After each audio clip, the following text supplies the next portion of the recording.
The crystal towers of Kepler 442b stood like broken teeth against the purple sky. Once they had glowed with soft blue light, marking the great cities of the Zelani people. Now they flickered weakly like dying candles in the wind. The light was fading because the people who made it glow were dying. Elder Cathara pressed her thin hands against the cold metal of the communication panel. Her skin, which should have been clear like glass with veins of silver light, now looked gray and dull. The sickness was taking her too, just like it had taken millions of her people. She had been sending messages into space for 3 full cycles of their planet's orbit around its star. 3 long periods of time, and no one had answered. The message was simple. Her people were dying from a plague they could not stop. They needed help. They needed medicine. They needed someone, anyone, to care enough to try. But the galaxy had gone quiet.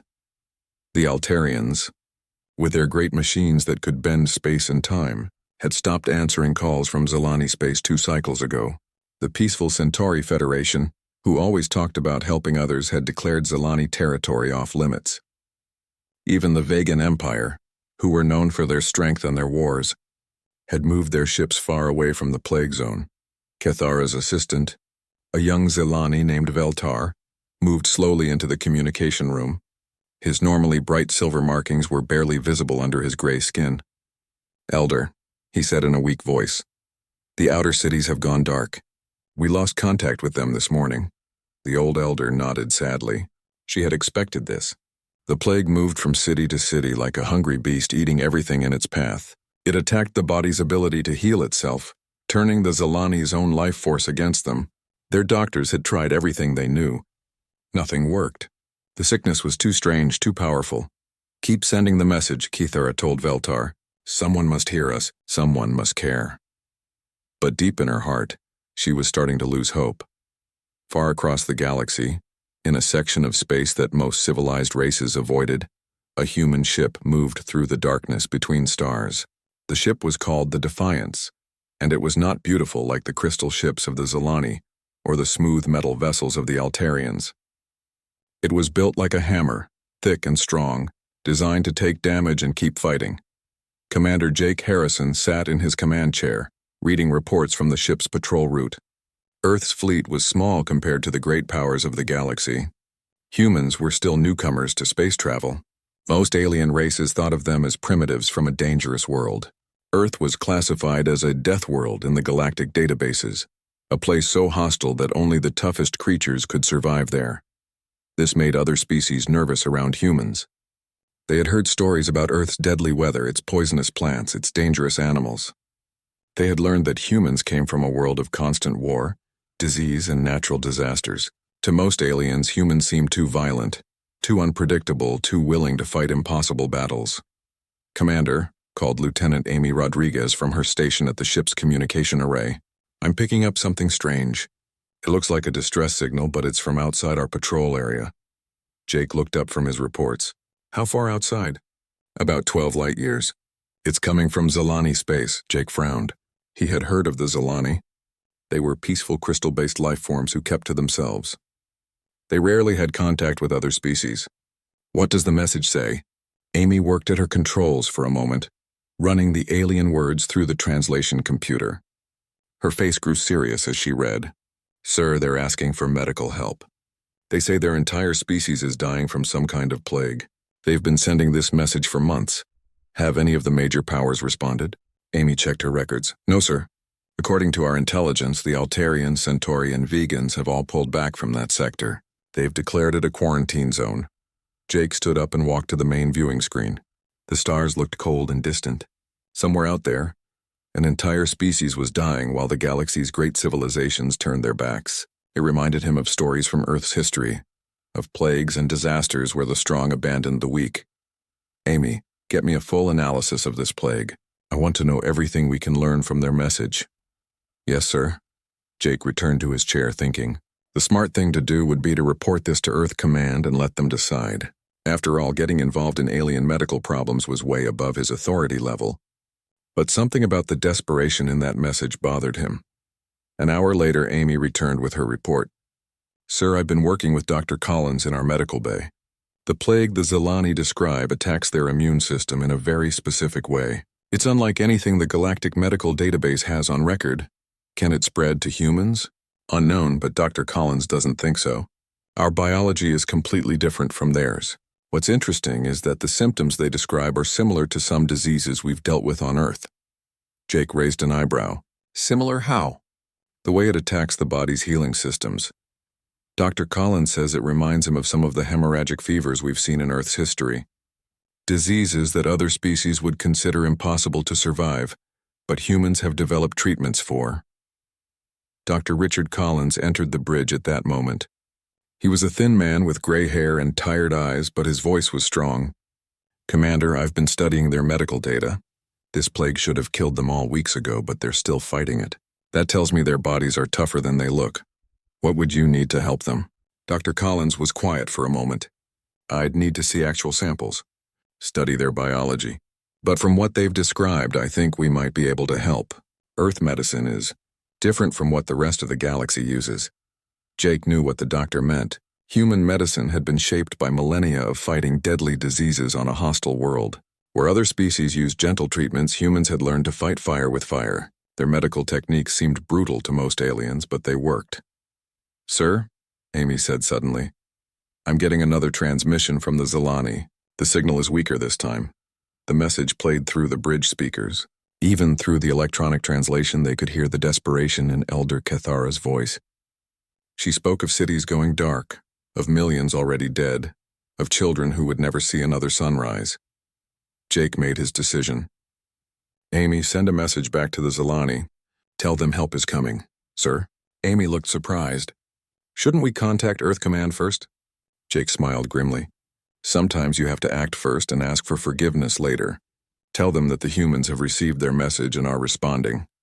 As Amy worked to send the reply, Dr. Collins stepped closer to Jake's chair. Commander, this could be dangerous. We don't know what we're getting into. Doctor, Jake said, looking at the stars again. We come from a world that tried to kill us every day for millions of years. Our ancestors survived ice ages, asteroid impacts, plagues, and wars that nearly destroyed our species. If anyone in this galaxy can walk into a plague zone and come out alive, it's us. Far away on the dying world of Kepler 442b, Elder Cathara stared at her communication panel in disbelief. After months of silence, someone had finally answered. The message was short and simple. Help is coming. The humans are on their way. She had heard of humans.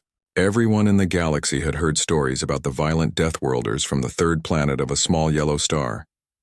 They were supposed to be dangerous, unpredictable, too aggressive for civilized society. But right now, as her people died around her, those dangerous Deathworlders were the most beautiful sight in the universe. Someone was finally coming to help. The message from Commander Harrison reached Earth Command at 800 hours ship time. Admiral Kate Morrison read the report twice before she believed what she was seeing. A human ship had made contact with a dying alien species and promised help without waiting for orders from home. Most commanders would have been angry. Morrison was impressed. She called an emergency meeting of the Earth Medical Corps and the Xenobiology Department. Within 2 hours, the largest conference room at Earth Command was filled with doctors, scientists, and military officers. On the big screen at the front of the room, the translated Zelani distress message played over and over. Dr. Peter Chang, Earth's leading expert on alien biology, studied the data with intense focus.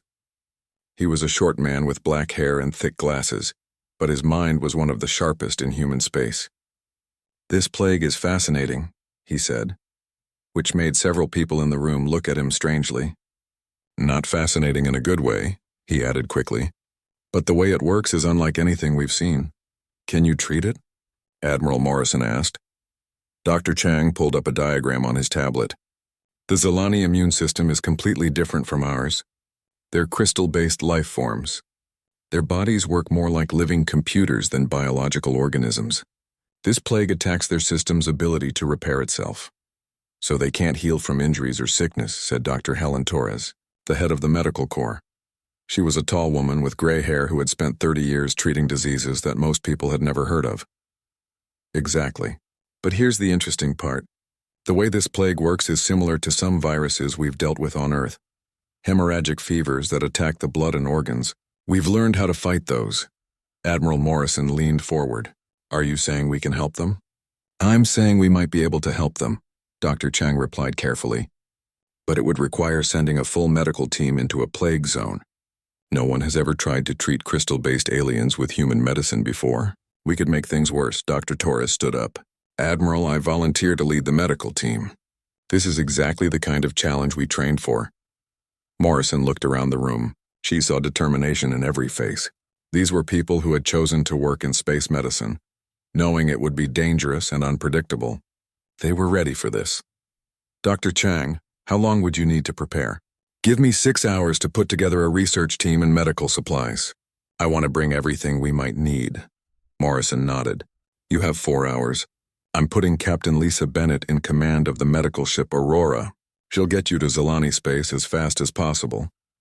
Captain Bennett was already on her way to the meeting when the call came through. She was a veteran of 3 deep space missions and had a reputation for getting her crew through dangerous situations.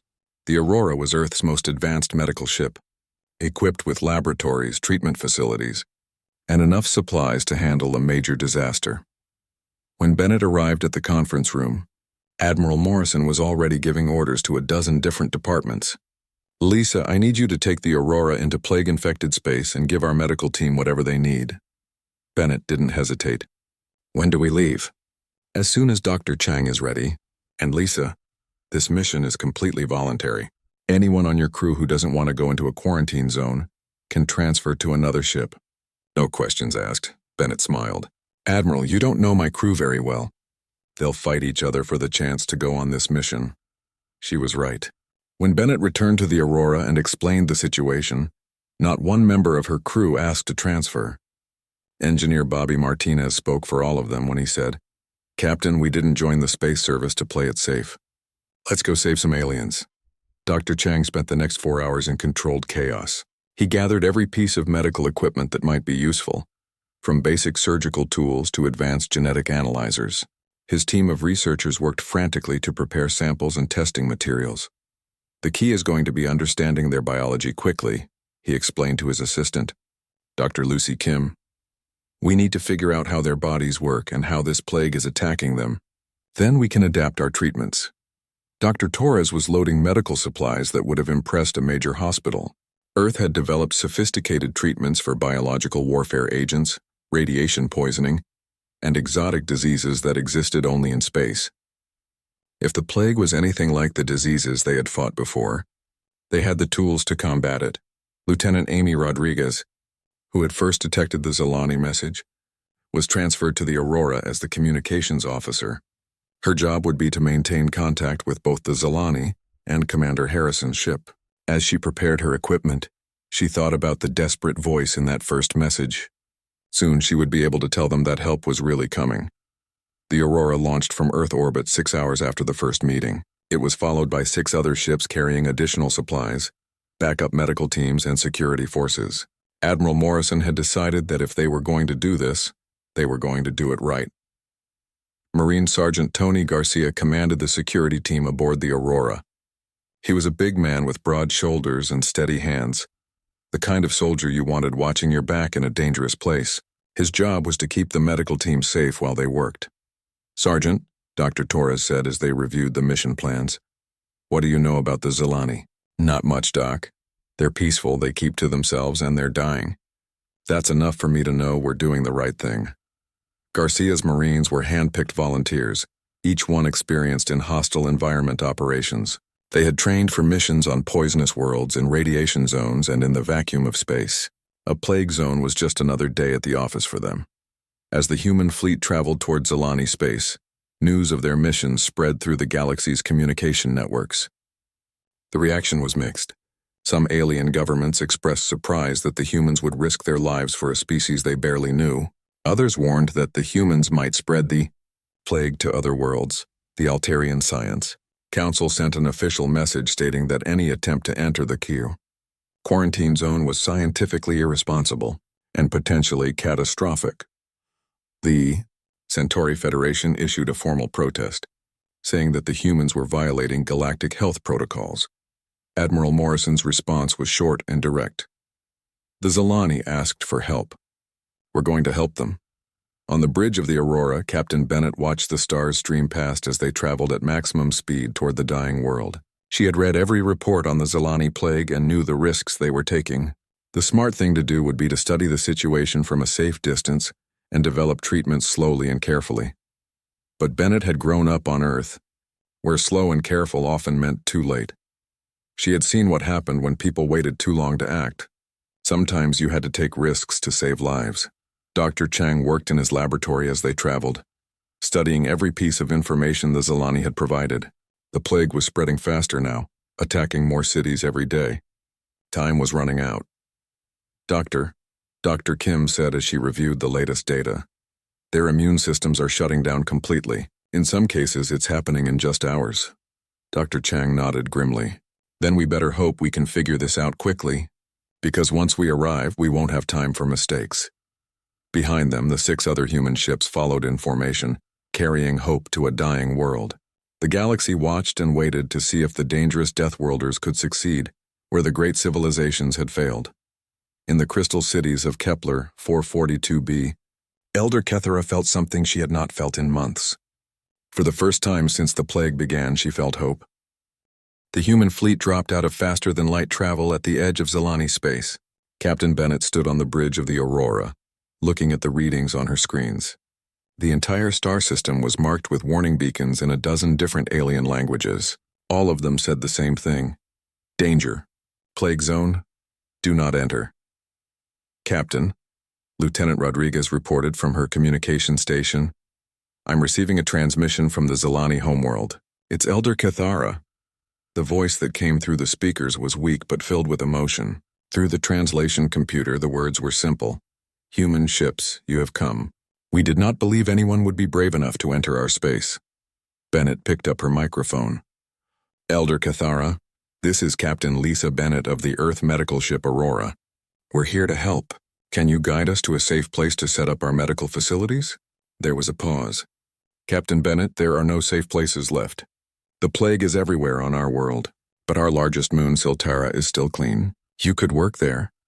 Dr. Chang, who had been listening from his laboratory, came to the bridge. Captain, that's perfect. We can set up a quarantine facility on the moon and bring patients there for treatment. It will keep the plague contained while we work. Bennett nodded. Elder Kethera, we're going to establish our medical station on your moon. Can you transport your sick people to us? We will try, came the reply. But Captain, you must understand. Many of our people are too weak to travel, and the plague moves fast. We may have only days before entire cities are lost. Dr. Torres joined them on the bridge. Captain, we need to move quickly. Every hour we delay, more people die. The Aurora and her escort ships moved toward the moon Siltara. It was a gray, rocky world with no atmosphere, but it had something very important. It was completely free of the plague. The human ships landed in a flat area near the moon's equator. Within hours, the humans had set up the largest field hospital ever built on an alien world. Prefabricated buildings rose from the rocky surface like metal flowers. Inside them, Dr. Chang and his team installed equipment that could analyze alien biology and develop treatments for diseases that had never been seen before. Marine Sergeant Garcia and his security team set up a perimeter around the medical facility. They wore sealed environmental suits and carried weapons designed to work in the vacuum of space. Their job was to make sure nothing dangerous got near the doctors while they worked. Sergeant, Dr. Torres said as she checked the seals on her own protective suit. What are you most worried about? Garcia adjusted his rifle strap. Doc, I'm worried that we won't be fast enough. Every military operation has timing problems, but when the enemy is a plague, time is the one thing you can't fight. The first Zelani transport ships arrived 6 hours after the humans finished setting up their facility. The ships were beautiful crystal vessels that seemed to float rather than fly, but the beings who came out of them were barely alive. Dr. Chang got his first close look at a Zelani patient and was amazed. They were humanoid but made of what looked like living crystal. Their bodies were transparent with veins of silver light that should have been bright, but were now dim and flickering. The plague had turned their natural glow into a sickly gray color. It's incredible, Dr. Chang whispered to Dr. Kim as they examined the first patient. Their entire body is like a biological computer. The plague is attacking their system's ability to run its basic programs. Dr. Torres worked on another patient nearby. Peter, this is like some of the hemorrhagic fevers we've seen on Earth. The symptoms are different because their biology is different, but the underlying attack is similar. The Zelani doctors who had come with the patients watched in fascination as the humans worked. Dr. Velnina, the head of Zelani medicine, had never seen medical techniques like these before. "Your methods are very aggressive," she observed as Dr. Chang injected a Zelani patient with a human-developed antiviral drug. "On Earth, we learned to fight diseases that wanted to kill us quickly," Dr. Chang explained. "Sometimes you have to hit back harder than the disease hits you." The human treatment was indeed aggressive by galactic standards. Where other species used gentle, slow-healing methods, humans attacked diseases with powerful drugs, radiation therapy, and surgical techniques that seemed brutal, but they worked. Within 12 hours, the first Zelani patient began to recover. The silver light in his crystal body started to glow brighter. His skin changed from gray back to its natural clear color. "It's working," Dr. Torres said, her voice filled with excitement. "The antiviral is stopping the plague's attack on their repair systems." Elder Cathara arrived on the next transport ship. She was very sick, her body more gray than clear, but she insisted on seeing the human medical facility. When Dr. Chang showed her the recovering patients, she could barely speak. "You have done what our best doctors said was impossible," she whispered. "How?" Dr. Chang sat down beside her bed. "Elder, on Earth we have a saying, 'What doesn't kill you makes you stronger.' For millions of years our world tried to kill us with diseases, natural disasters, and dangerous animals. We learned to survive by fighting back with everything we had." "Your world sounds terrible," Cathara said. Dr. Chang smiled. "It is, but it taught us how to save lives when everything seems hopeless." The news of the humans' success spread through the medical facility like wildfire. Zelani patients who had been brought in dying were walking around after just 2 days of treatment. The human doctors worked around the clock, treating hundreds of patients. Dr. Torres noticed something interesting as they worked. "Peter, look at this data. The Zelani who recover aren't just getting better, they're becoming immune to the plague." Dr. Chang studied the readings. "Their immune systems are learning from our treatments. Once we teach their bodies how to fight the plague, they can do it on their own." This was the breakthrough they had hoped for. If they could treat enough Zelani quickly, the recovered patients could return to their world and help others without fear of getting sick again. Marine Sergeant Garcia watched the medical team's work with growing admiration. "These doctors are tougher than most soldiers I know," he told his squad. "They've been working for 36 hours straight without rest." "Sergeant," called Dr. Kim from across the facility, "we need to transport more equipment to the main treatment area. Can your team help us move it?" Garcia's Marines immediately began helping to move medical supplies. Even though they were trained fighters, they found themselves working as medical assistants, helping to save lives instead of taking them. The Zelani medical staff watched the humans with growing amazement. These aliens from the dangerous Deathworld worked with a dedication and energy that none of them had ever seen before. They never seemed to tire, never seemed to give up, no matter how difficult the situation became. Captain Bennett received regular reports from the medical facility. The numbers were encouraging. Recovery rates were over 90%, and the treatments were working faster than anyone had expected. "Captain," Lieutenant Rodriguez reported, "I'm getting messages from all over the galaxy. News of our success is spreading. The Altarian Science Council wants detailed reports on our medical techniques." Bennett smiled grimly.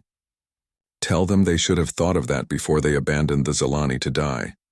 As the third day of operations ended, Dr. Chang looked out at the stars from the observation window of the medical facility. Somewhere out there, the great galactic civilizations were watching and learning. The humans, who they had dismissed as primitive and dangerous, were accomplishing something none of them had been willing to attempt.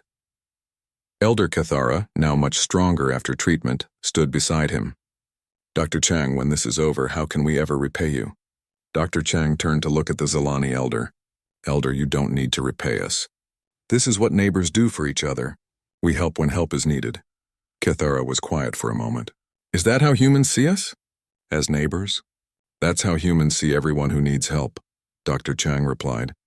"It doesn't matter if you're from Earth or from the other side of the galaxy. When someone is dying and we can save them, we try." For the first time in months, Elder Cathara felt hope for her people's future. The news traveled across the galaxy faster than any ship could fly.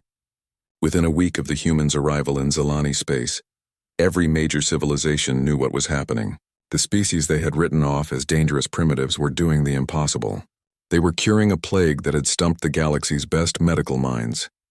Ambassador Susan Wright sat in her office at the Earth Embassy on the neutral world of Nexus Station. Her communication panel had not stopped flashing for 3 days. Messages poured in from alien governments that had barely spoken to humanity before. The first call came from the Altarian Science Council. High researcher Zepthon appeared on her screen, his blue-skinned face showing what humans had learned to recognize as embarrassment among his species. "Ambassador Wright," he began, his voice careful and formal, "the Altarian Science Council wishes to inquire about the medical techniques your people are using in the Zelani plague zone." Wright had been expecting this call. "High researcher, I thought your council declared that entering the plague zone was scientifically irresponsible." There was a long pause. "Our position has evolved. The data we are receiving suggests that human medical methods are achieving results we did not believe possible." Wright smiled, but not in a friendly way. "The Zelani have been asking for help for months. Where was this scientific interest when they were dying?" Zepthon's blue skin darkened with what Wright knew was shame. "We made an error in judgment. We allowed fear to cloud our scientific duty. We formally request access to your medical data so that we might learn from your techniques." Similar calls came throughout the day. The Centauri Federation sent their top diplomat, Ambassador Kel Andra, to apologize for their inaction. Her message was short but sincere. "The Centauri Federation failed in our duty to help those in need. We offer our medical facilities and supply networks to support the human relief effort." Even the proud vegan empire sent a communication. War Marshal Thexvar, whose people were known for their military strength rather than their compassion, appeared on Wright's screen wearing what looked like full battle armor. "Human ambassador," he said in his deep, rumbling voice. "The Vegan Empire acknowledges that we have underestimated your species. Your warriors show courage that honors the warrior code. We offer our fastest ships to transport medical supplies to the plague zone." Wright was amazed. The Vegans rarely offered help to anyone, and never admitted they had been wrong about anything. "War Marshal, I will pass your offer on to our medical teams. They will be grateful for the assistance." But it was the message from the Galactic Council itself that surprised Wright the most. Council Speaker Murthala, whose species was so old they had been exploring space when humans were still living in caves, sent a formal apology. "To the human government of Earth," the message began, "the Galactic Council recognizes that we have failed in our most basic duty. When the Zelani called for help, we should have responded. Instead, we allowed fear to paralyze us while an entire species faced extinction. The humans have shown us what it truly means to be civilized. We formally request that Earth consider joining the Galactic Council as a full member." Wright read the message twice before she believed it. Humanity had been trying to gain recognition from the Galactic Council for 50 years. Now they were being invited to join because they had done what the Council members could not: risk their lives to save strangers. On the moon, Siltara, the human medical team was too busy saving lives to pay attention to galactic politics. Dr. Chang had set up a production line for the plague treatment. As soon as they learned how to modify their medicines for Zelani biology, they began making large quantities of the cure. Dr. Torres coordinated the treatment of hundreds of patients. The medical facility that had started as a small outpost was now a full hospital complex. Zelani transport ships arrived every few hours, bringing more sick people and taking recovered patients back to their homeworld. "Peter," she said as they worked on their 4th day, "we're not just treating individual patients anymore. We're treating an entire civilization." Dr. Chang looked up from his laboratory work. "Helen, I think we can do more than just treat them. The recovered Zelani are developing strong immunity to the plague. If we can treat enough of them quickly, they can return home and help stop the spread." This was exactly what was happening. Zelani who had been cured by human medicine were returning to their cities and helping to care for others. Their recovered immune systems could fight off the plague, and they could assist other Zelani without fear of getting sick again. Elder Cathara, now fully recovered, had become the liaison between the human medical team and her people. She spent her days organizing transport ships and coordinating with Zelani doctors on the homeworld. Dr. Chang, she said during one of their planning meetings. The outer cities are reporting something amazing. The plague is starting to retreat. Areas that were completely infected a week ago are now showing signs of recovery. Dr. Chang nodded. That's what we hoped would happen. Your people's biology is very adaptive. Once we taught their immune systems how to fight the plague, they learned quickly. Marine Sergeant Garcia had expanded his security perimeter as the medical facility grew larger. His Marines now worked alongside Zelani security forces who had arrived to help protect the hospital complex. "Sergeant," said Corporal Danny Lopez, one of Garcia's squad leaders, "the Zelani guards want to know why we came here. They can't understand why we would risk our lives for people we'd never met before." Garcia looked out at the busy medical facility, where human doctors worked side by side with Zelani medical staff to save lives. "Danny, tell them it's because that's what humans do. When someone needs help and we can give it, we don't ask questions, we just help." The transformation in galactic opinion was remarkable. News networks that had previously described humans as violent and unpredictable were now calling them heroes. The same characteristics that had made other species nervous about humans were now being praised as virtues. Captain Bennett received a transmission from Admiral Morrison on Earth. "Lisa, I wanted you to know that we're getting cooperation offers from species that have never talked to us before. The Andromedans are sending medical supplies. The Tau Cetians are offering to help transport equipment. Even the Syrians, who wouldn't return our diplomatic messages for 20 years, are asking how they can assist." Bennett was amazed. "Admiral, all we did was answer a distress call. Any civilized species should have done the same thing." "That's exactly the point, Lisa. We did what any civilized species should have done, but we were the only ones who actually did it. The galaxy is learning that being civilized isn't about having advanced technology or peaceful societies. It's about helping others when they need help." Dr. Kim made an important discovery on the 5th day of operations. "Dr. Chang, I've been studying the plague samples we collected. I think I know why it was so deadly to the Zelani but wouldn't affect most other species." Dr. Chang looked at her data. "What did you find?" "The plague specifically targets crystal-based biology. It was designed to attack the Zelani's unique cellular structure. That's why our medicines worked. The plague couldn't adapt to fight treatments designed for completely different biology. This meant that the plague had not been a natural disease. Someone or something had created it specifically to kill the Zelani." The implications were disturbing, but Dr. Chang decided to focus on treatment first and investigation later. Elder Kithara stood in the observation lounge of the medical facility, looking down at her homeworld. For the first time in months, she could see lights in the crystal cities. Her people were recovering, returning to their homes, rebuilding their lives. "Thank you," she whispered, though no humans were nearby to hear her. "Thank you for showing us that we are not alone in this galaxy." The humans had done more than save her people from a plague.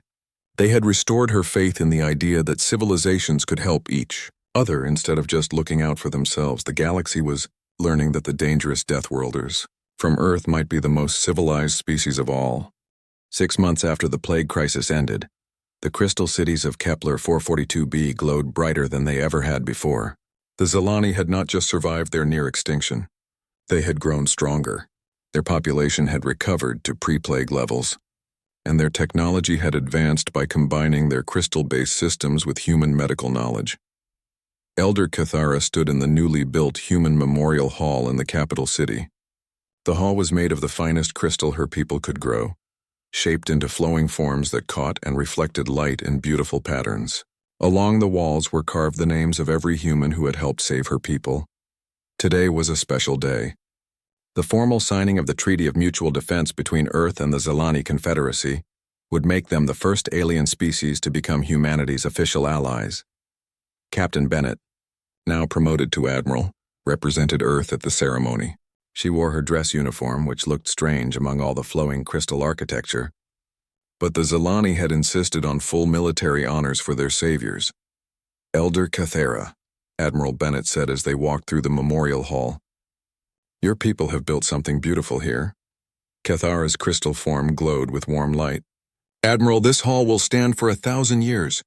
Our children's children will know the story of how the humans came to save us when no one else would." The ceremony took place in the Grand Assembly, a huge crystal dome that could hold 50,000 Zelani. Every seat was filled. Zelani from across their world had come to witness this historic moment. Dr. Chang, now wearing the insignia of Director of Xenomedical Research, sat with the human delegation.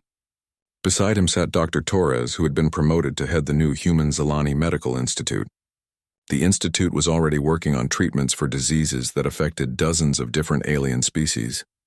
"Peter," Dr. Torres whispered as they waited for the ceremony to begin, "can you believe how much has changed?" Dr. Chang looked around at the thousands of healthy Zelani filling the assembly hall. 6 months ago, many of these people had been dying. Now they were celebrating life and friendship with the humans who had saved them. "Helen, I keep thinking about that first day when we weren't sure our treatments would work. If we had failed." "But we didn't fail," Dr. Torres replied. "And now look what we've built together." The Human Zelani Medical Institute had become the most advanced medical research facility in the galaxy.